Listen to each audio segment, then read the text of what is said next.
special edition of Style Club Radio on Talk Radio 1210 WPHT and across the world on radio.com.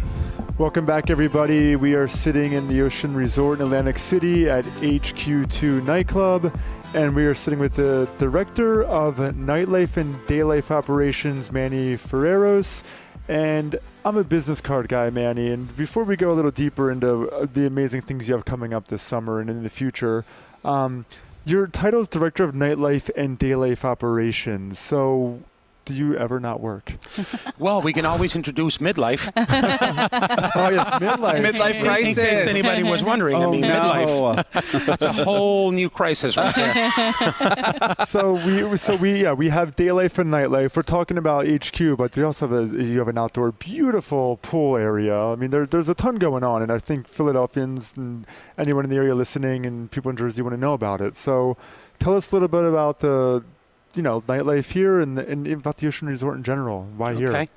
So Ocean Casino Resort, actually it's 6.4 million square feet. Wow. It's a massive property. That sounds like my house. Yeah, I mean, Very comparable. I've been there. It's this big. I never got the invite up, but I take your word. No, I mean it's a beautiful building. It's really unlike anything else in the city, just the way it's built, the amenities, it's just a different building, and that's not a knock on anybody else. It's just a different structure. We've been very successful.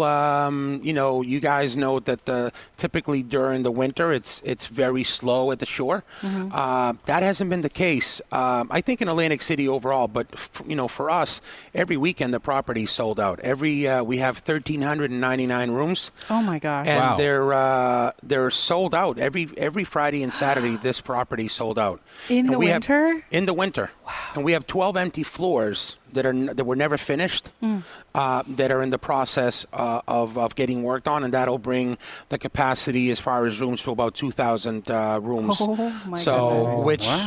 Which is which hopefully will that project will be done within the next year. As far as the venues, we have HQ2 Nightclub, which operates year-round, typically Friday and Saturday. Sometimes we'll do special events, or we'll do a Sunday event. Typically, the hours of operation are 10 p.m. till 4. And then we have, the Beach Club. The Beach Club is a very big venue. It has a legal capacity of 2,520. Wow. What's the illegal capacity? Anything over that number. Oh, okay, gotcha. Who's counting? Yes. I plead the fifth. Right. But it's and that typically operates from Memorial Day to Labor Day. Depending on how the weather is, we may go 1 or 2 weeks after. But you guys know the weather at the shore. Sometimes last year was not the greatest. Right. So when you're doing outdoor anything, I mean, right. It's obviously nobody really wants to be in their shorts or a bikini, and if it's raining. Although we've had some amazing parties when it was doing just that, and that the people that are out for that event, they're real fans. They really want to be here Committed. for the right reason. So Sounds like me. Yeah. The Beach Club is it's something very unique because although there are other beach bars in the market, it's unique in the sense that although it's outdoor like some of the other venues, the talent that we're booking is massive.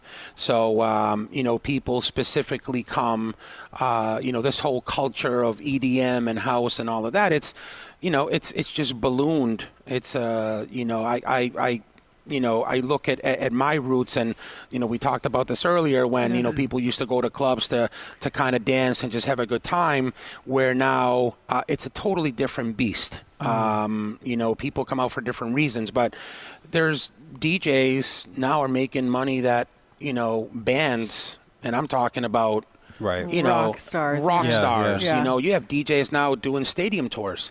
I mean, it would be unimaginable for you to go back to 2001 and tell a DJ what some of the guys get paid now. Yeah, I mean, it's incredible, and I mean, and there's not a set price on. You know, I always say, you know, when people say, what is this DJ worth? This DJ's worth whatever somebody's willing to pay him.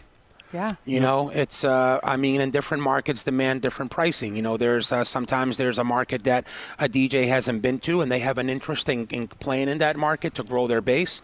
So they're going to DJ for less because they've never been there. Atlantic City is a very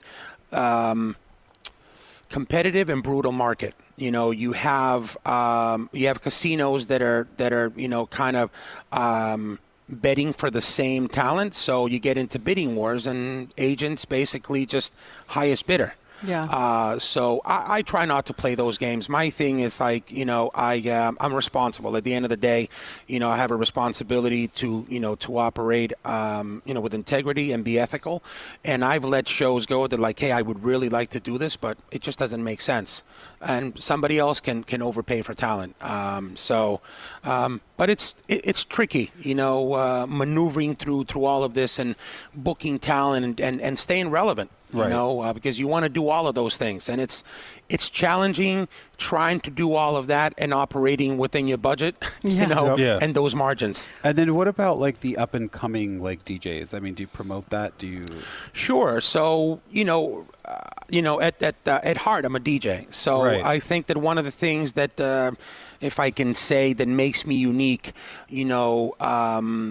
I came from the ground up as the guy that, you know, kind of started passing out flyers in street corners to then being behind the DJ booth and touring and having a recording studio and having, you know, the opportunity to make music. And, you know, so understanding all of that, I think makes me unique in that sense that although, you know, I'm running around the club and checking on the door and, you know, the execution of service and when things are happening, my ear is always tuned to music because I'm trained, you know, to just, so although I may be involved in something, part of my ear is like knowing what's going on, you know, musically. So, and, you know, I never stopped as a DJ. I never stopped buying music. I still buy music. I have, you know, an entire setup in my house. I have all my vinyl. Are you going to be on the marquee this summer? I'm really, I have to check my schedule. Yeah, listen, it's a lot of times because a lot of the DJs that we book are friends that I've known for years, and they know that history about me. So like, jump on, and so it's just like riding a bike. You know, it's challenging to be in this market in the sense of you know, staying relevant and making it all work. With regards to the question about up and coming talent, I'm always looking for that because I know what it was like to be on the outside, always watching, you know, the DJ from the other side of the DJ booth, and I was given an opportunity. So I think that part of you know, one of the most important things that I can do from a leader side is develop those around me. Yeah. So in order for me to grow, I have to develop those around me so they can 100%. Move up, and then I can move up. From a DJ perspective, everybody needs an opportunity. That's great. So if I just had a DJ here, Zach Martino, from New York, Long Island, you know, up and coming, very humble. I got a chance to speak to him. Very humble. He's doing, you know, great productions.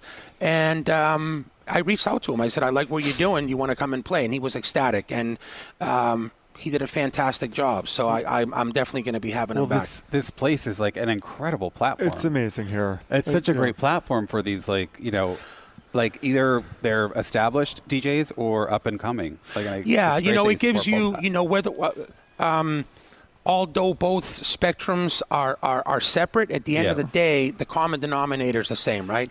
If you are an established DJ, you want to play in a venue that makes you look good. Of course, like something like this. So my question for you is, how do we're in Atlantic City. We just drove down here. It took us an hour. It's not far.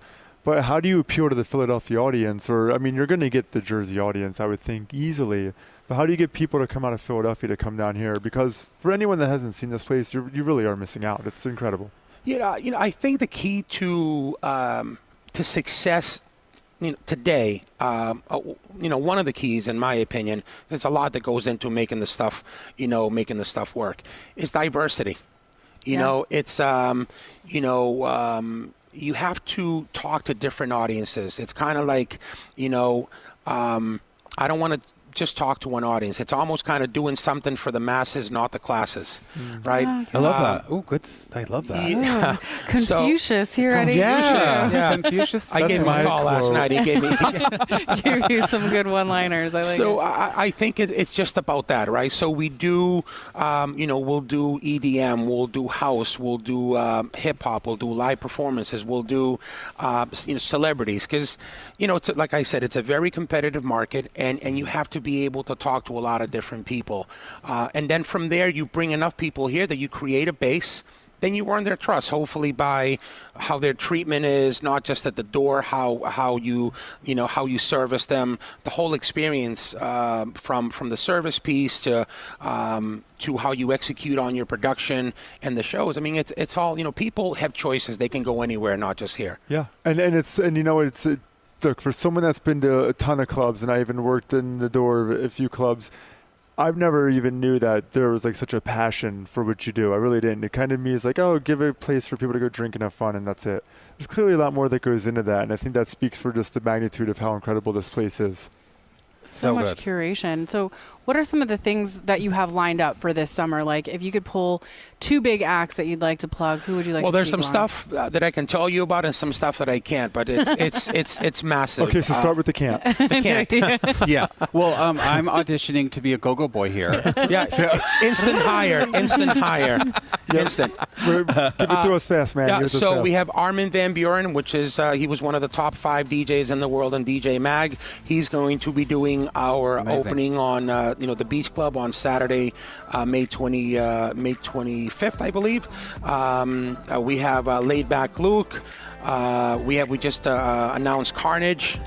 Big names in the industry for sure. That sounds so exciting. It's so exciting. Yep. Well, we'll be here May 25th for the rest of the summer.